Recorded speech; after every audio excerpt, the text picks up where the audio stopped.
在这款游戏里，华仙的身形犹如地球般大小，仅凭一指就向着地球上的阿修罗戳去。而这种奎托斯看了都得摇头的场面，阿修罗则巍然不动，六天金刚形态全力运转，硬生生扛下了这惊天的一指。这个足以载入游戏史册的场面，仅仅只是阿修罗所要面对的冰山一角而已。纵使敌人无比强大，阿修罗也丝毫不惧。跨越12000年从地狱归来的他，只会将无尽的怒火转为自己的力量，一路途径整个神界。那么在阿修罗的身上究竟发生了怎样的故事？今天狂魔就来给大家讲述这款猛男必玩的游戏《阿修罗之路》。故事的背景设定在一个高科技文明和宗教文化相融合的世界，并由当时的神国所统治。然而，这个世界的地球上也随之诞生了一种名为夜魔的魔物，他们只会无差别的袭击众神和人类文明。于是，作为最高掌权者的神皇召集了手下名为八神将的最强战力，以及无数架恒星级战舰前去迎战夜魔。为了这场史诗级大战，神国不惜动用了最终兵器——因果鹰炮。顿时，因果要塞额头上那恐怖的极光射向地球，率先为神国一方打开了突破口。然而，这场战斗才刚刚打响，巨大无比的夜魔弗利多硬生生从地球内部撕开一道巨大的伤口，并向着神国舰队发动了攻击，顷刻间摧毁了神国大批的舰队。见到这一幕，作为最强战力的八神将丝毫不惧，立即向着夜魔发动了进攻。作为八神将一员的阿修罗与自己的师傅奥加斯一马当先冲了上去，而作为阿修罗大舅子的夜叉也紧随其后加入了战斗。阿修罗的女儿身为巫女，立马调动体内庞大的神力，为神将们大幅增强战斗力。就连地球上的人类也在祈祷，因为人类的祈祷能够为神将们源源不断的提供战斗所需的真言之力。接受到强化的阿修罗背后出现4条手臂，瞬间开启了他目前的最强形态六天金刚。阿修罗气势大涨，立马带着无可匹敌的气势再次向着夜魔冲去。他将所有的力量凝聚在3条右臂之上，狠狠地砸在了夜魔的头顶。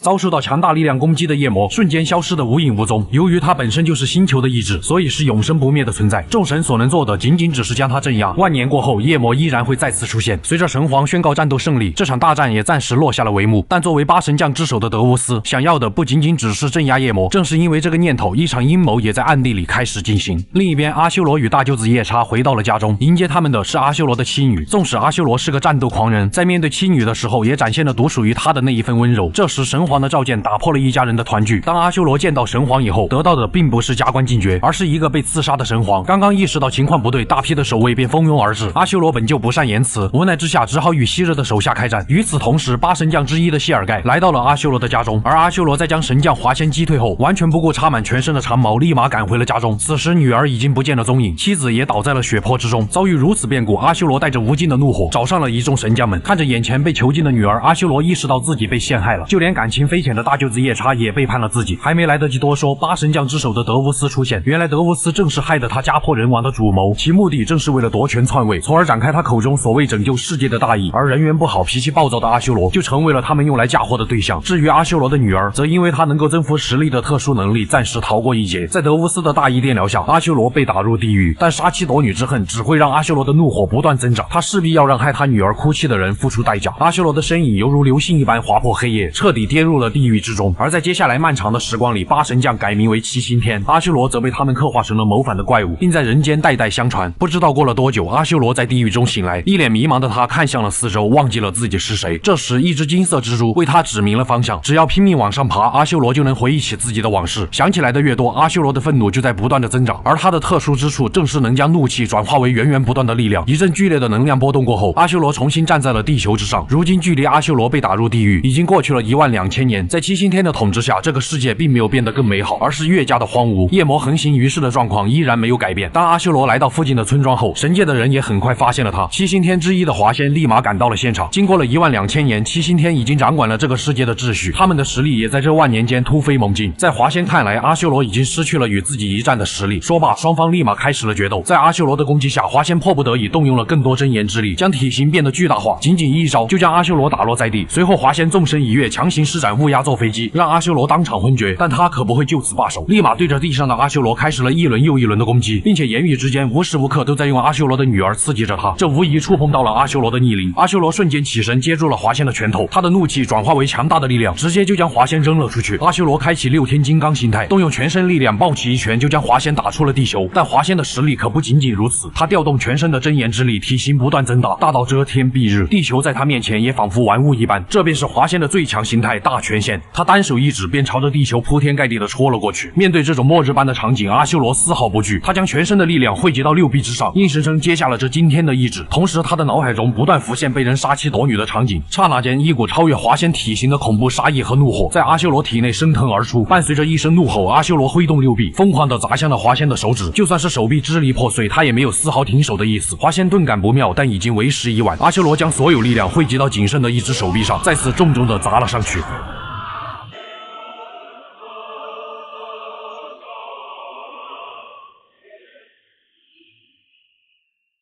不可一世的华仙在一阵剧烈的爆炸后，化为了宇宙里四散的能量。可阿修罗的战斗却不能停止。阿修罗曾经那个与他实力不相上下的对手夜叉已经赶到了战场，眼前这副不想看到的脸让阿修罗再次失去了理智。夜叉作为阿修罗的大舅子，竟然放任别人杀害自己的妹妹，只是为了他们口中所谓的大义。就算失去了手臂，阿修罗也不管不顾的用头和脚对夜叉发动了进攻。但他如今已是强弩之末，不管如何攻击，夜叉都纹丝不动。在压倒性的力量下，阿修罗再次失去了意识。事情过后，夜叉来到阿修罗女儿的面前。原来夜叉所说的大义，正是为了借助侄女所引导的真言之力，从而彻底消灭夜魔。一转眼，时间来到了500年后，阿修罗再次从地狱醒来，金色蜘蛛故技重施，刺激他再次重新找回记忆，回忆不断在脑海中浮现。师傅奥加斯的教导，老对手夜叉的安慰，与妻子和女儿的幸福时光。但这种温馨伴随着女儿被选为巫女，并成为了战争的工具以后，一切都变了。这些回忆促使着阿修罗再次疯狂地向上攀爬。就这样，阿修罗凭借着一腔怒火再次复活。当他睁开眼后，看到的竟然是一个长得与自己女儿非常相似的少女，但突然出现的夜魔却将少女掳走。阿修罗当即奋起直追，终于在附近的村庄将夜魔击溃。就在一众村民对其顶礼膜拜的时候，感受到强大真言波动的迦路罗来到了这里。作为如今的7星天之一，迦路罗的行为相比于之前更加的狂妄。为了获取真言之力，他竟然直接下令杀死凡人，以此来收集更多的真言，并利用这股力量来彻底消灭夜魔。这种杀鸡取卵的行为彻底激怒了阿修罗。在将迦路罗的手下打败以后，少女拿起手中的石头，不断的砸向残害了她亲人的神明。也只有她是唯一清醒的凡人，因为在少女小时候曾与自己的父亲遭到了夜魔的袭击。但那些神明不仅会净化夜魔，还会顺带杀死被卷入其中的凡人，因此少女的父亲也被夺走了生命。但那些愚昧的村民还在感谢着神明的超度。就在少女无助又迷茫的时候，她看到了阿修罗化为的石像，在阿修罗身上，少女看到了父亲的影子，于是不断地为其送花。回到现实，于心不忍的阿修罗上前制止了少女的行为，并温柔地告诉她：“你做的没错。”随后，阿修罗看向了天空中迦路罗所率领的舰队，他已经知道自己接下来该做什么了。紧握手中的拳头，阿修罗径直向着前方奔去。他一跃而起，对着地面狠狠地砸了下去。顿时，一股强大的力量作用在其身上，阿修罗身形犹如炮弹一般，向着舰队发动了进攻。在阿修罗的轰击下，战舰就像纸糊的一般。可当他一路杀到迦路罗面前的时候，却发现只不过是投影而已，其真身已经坐上了逃生舱。其余的战舰立马开始击火阿修罗。就在迦路罗得意自己是人送外号小卧龙的时候，却不知死神已经降临。阿修罗借助爆炸的冲击，早已攀附在了他的逃生舱外。然而迦路罗想投降已经来不及了，阿修罗不由分说强行挤爆了驾驶舱。爆炸使得阿修罗宛如陨石一般划破大气层，向着地面坠落。这时地面上一个背着长剑的高大身影大笑着朝着前方走去，而这个人正是阿修罗的师傅奥加斯。当阿修罗再次醒来的时候，他已经身处一片温泉之中，师傅奥加斯也出现在了他的面前。奥加斯只是让大战过后的阿修罗先享受一下美酒和温泉。酒过3巡，就算是阿修罗面对这种可怕的敌人，也逐渐放下了防备。但师傅只是让他喝酒，没让他喝醉。奥加斯直接抱起一拳打醒了阿修罗，而他们决一死战的时候也到了。师徒二人来到月球，将这里作为决战地点。面对奥加斯，阿修罗不敢大意，直接开启了6天金刚。师徒二人不闪不避，全凭肉身的强横互相攻击，拳头如暴雨一般砸在了对方的身上。阿修罗凭借蛮横的战力略胜一筹，一拳将奥加斯打飞。见徒弟已经有了如此实力，热血沸腾的奥加斯拔出了他的无名鬼哭刀。上一个逼得他拔刀的还是7星天之首德乌斯，没有丝毫迟疑，奥加斯劈出一道刀气，刀气纵横之间，让月球表面突出了100丈之高。纵使如此，阿修罗依然无所畏惧。二人打得难分胜负，兴奋不已的奥加斯当即施展了他的最强一击，一瞬间无名鬼哭刀开始无限延伸。阿修罗见状不闪不避，硬生生接住了这一刀，但巨大的推力将他推出了月球。短短数秒时间，刀身跨越38万千米，带着阿修罗狠狠地砸向了地球的表面。然而这还远远没有结束，刀身依然在不断地深入地下，直至穿透地球。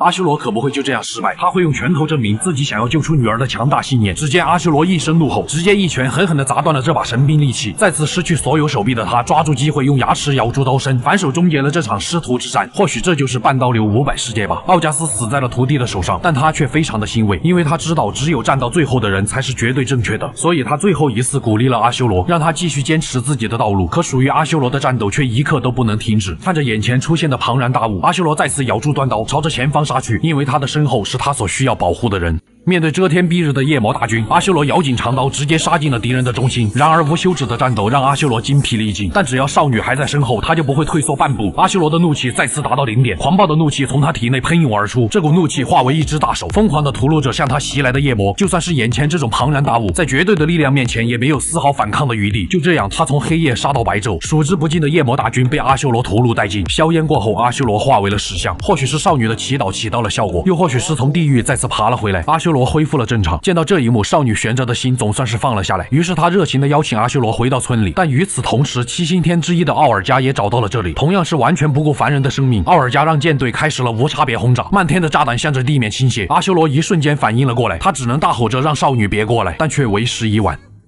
爆炸过后，阿修罗爬出残骸，眼前的少女已经失去了生命。在经历了杀妻夺女的悲惨遭遇过后，她再一次失去了所有。一想到自己连个小女孩都保护不了，那么这些只会掠夺的神就已经没有了存在的意义。一股滔天的杀意和怒火猛然爆发，顷刻之间，整片天地只剩下了他撕心裂肺的叫喊。阿修罗开启了他最强的形态——否天。4只能量形成的手臂在他身前环绕，带着突变周天的气势，对着上方的舰队便发动了进攻。巨大的恒星级战舰在否天形态的攻击下一触即溃。阿修罗再次凝聚庞大的能量，仅仅一招便让舰队灰飞烟灭。奥尔加则狼狈逃窜，饶是如此，依旧不能平息他的愤怒，痛苦的叫喊回荡在了这片天地之间。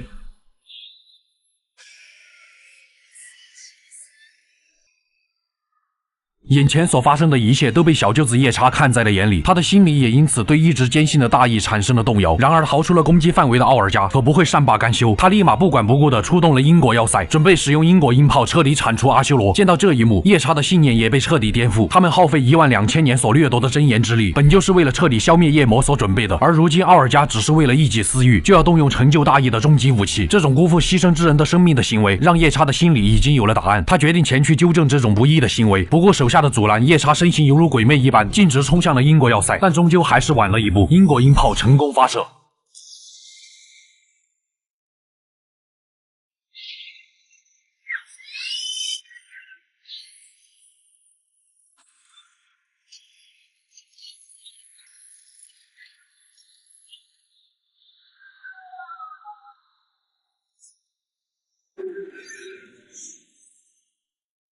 可终究还是敌不过庞大的真言之力，阿修罗被强大的能量吞没。好在夜叉及时赶到，他将全身的脚气灌注于一点，狠狠地踢在了因果要塞的脸上，力量强大到改变了攻击的轨迹。阿修罗也因此逃过一劫。经过这件事情，奥尔加受到了德乌斯的惩罚。夜叉因为坚守了自己的大义，并没有被多加怪罪。随后，德乌斯派遣夜叉与谢尔盖前去讨伐附近集结的夜魔。在夜叉干净利落地净化了这片区域后，神将谢尔盖却痛下杀手，挥手间便掠夺了城内凡人的灵魂，只为满足他那病态的美感。但就在谢尔盖得意忘形的时候，彻底黑化的阿修罗出现在了他的面前，仅凭一爪就斩杀了这位7星天神将，甚至还补了一脚。随即阿修罗将目标转移到了夜叉身上，看着眼前陷入疯狂的阿修罗，夜叉的心中瞬间顿悟，既然阿修罗的力量来源是愤怒，那么他自然也能从自己的某种信念上取得力量。但他之前却否定了自己，转而去依靠真言的力量，那他何不换一种方式去击败夜魔，从而完成自己的大义？心中已经有了答案的夜叉将自己要表达的信念灌注在了最后一击上，随着拳头正中阿修罗的胸口，否天形态被夜叉化解，随即体力透支的阿修罗陷入昏迷，而夜叉则回到神都，前去质问德乌斯，顾全大局而牺牲小局，真的就是大义吗？但德乌斯始终坚持，只要能够消灭夜魔，他愿意不惜一切代价，还试图劝说夜叉不要杞人忧天。但在这万年的时光里，夜叉见证了太多无辜之人的牺牲，如果能够换一种方式成就大义，那么他也不惜与德乌斯为敌。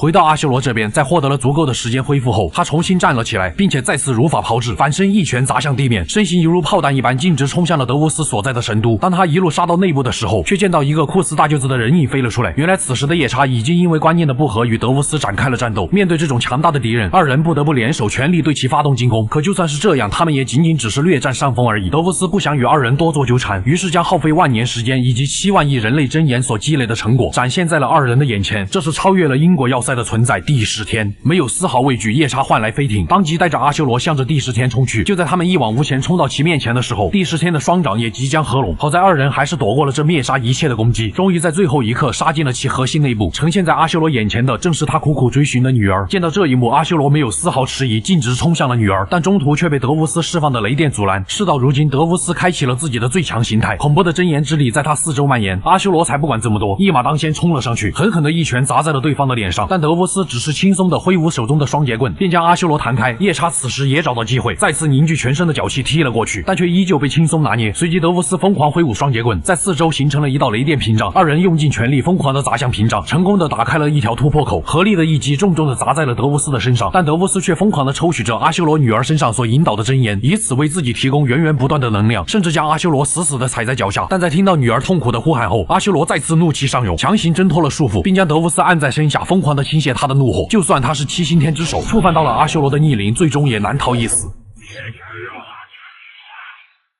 虽然阿修罗成功击败了德乌斯，救出了女儿，但因为第10天失去了控制，大量的真言之力逸散，导致夜魔弗利多提前苏醒，并且完全超越了万年前所展现出来的实力。就算是这样，阿修罗也不会退缩，因为他的身后还有着需要保护的女儿。于是阿修罗当即和夜叉再次合作，径直冲向了眼前弗利多的本体。但随着本体那恶魔般的脸浮现，一股裹挟着强大力量的攻击也瞬间喷薄而出，光柱吞没了来不及闪躲的二人，将他们打成了重伤。阿修罗身后的女儿可不会就这样眼睁睁地看着，他当即开始引导真言之力，通过第10天为父亲和舅舅修复伤势，并增强了他们的实力。在这种恐怖的增幅下，阿修罗获得了他有史以来的最强形态——光灵。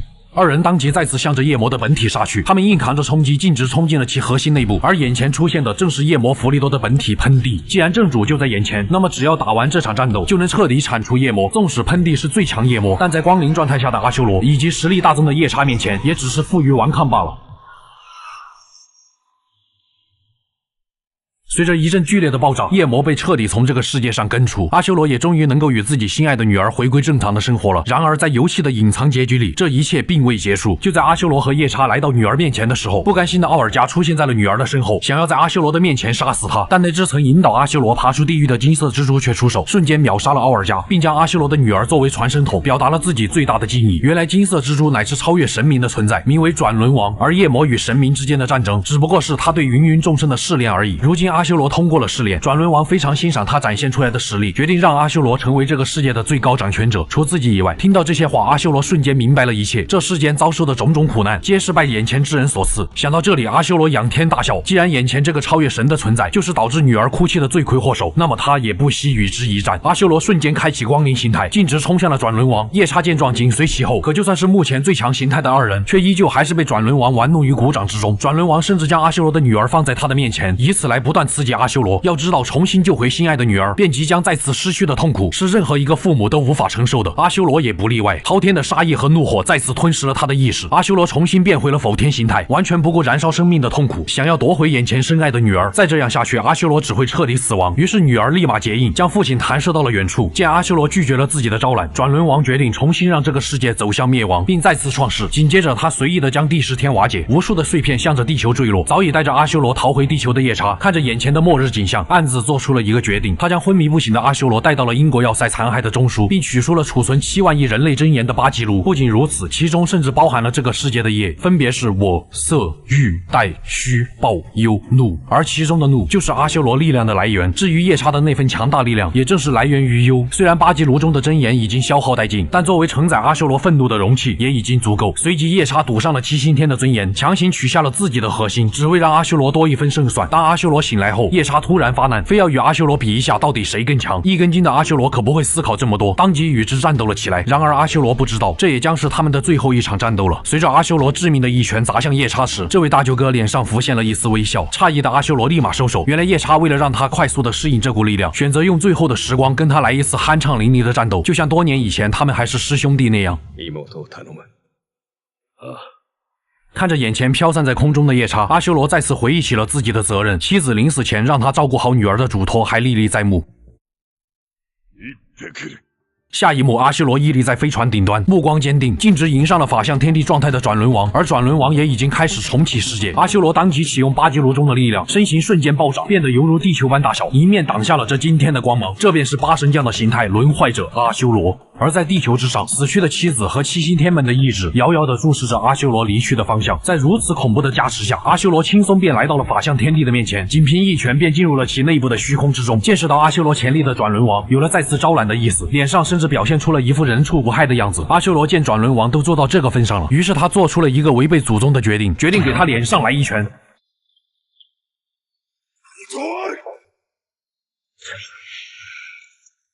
突如其来的噩耗让转轮王一脸懵逼，甚至在暴起伤人的阿修罗攻击下，脸上又挨了几拳。急了，他急了，法杖都不要了，当即用自己的拳头和阿修罗近身肉搏了起来。但论肉体的强横，就算是他这个超越神明的老方丈，也无法与之抗衡。很快，阿修罗一拳打在了他的下巴上。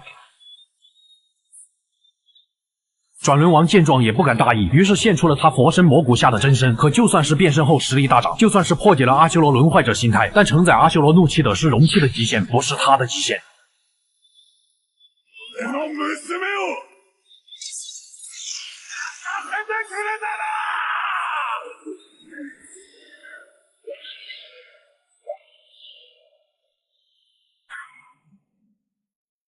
随着转轮王彻底失去了战斗力，女儿也挣脱了控制，但女儿却立马拦住了阿修罗。她深知转轮王一旦死去，所有的真言都会消失，而在真言之力加持下的阿修罗也会一同消散。阿修罗没有丝毫犹豫，直接绕过了女儿，因为只要能够让女儿幸福快乐的活下去，他愿意去死。